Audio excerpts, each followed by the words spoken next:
Hey guys, welcome back to the channel. আশা করছি সবাই খুব ভালো আছো, আমিও খুব ভালো আছি। আর সুন্দর সকাল আর সবুজ প্রকৃতি নিয়ে তোমাদের সামনে আমি হাজির হয়েছি আজকে। তো আশা করছি আজকের ব্লগটা খুবই ভালো লাগবে। তোমরা অবশ্যই স্কিপ না করে দেখতে থাকো। তো চলো দুপুরে লাঞ্চটা সেরে নিই। এখানে আছে বটবটি কড়াই আলু ভাজা আর মাছের ঝোল আছে, সঙ্গে গরম ভাতে গরম পাতে ঘি আর ভাত, দারুণ লাগে। এখানে আমরা সবাই খাওয়া দাওয়া করছি, ভাই, বাবা, আমি, দাদু।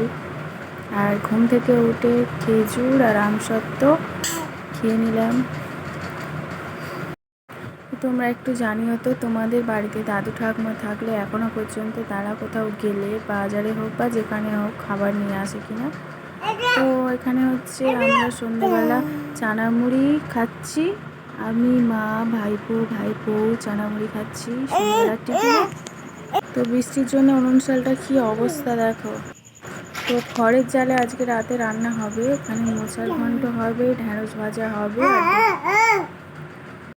তো দুপুরে ইলিশ মাছের তরকারি আছে, সেটা একটু গরম করে নেওয়া হবে।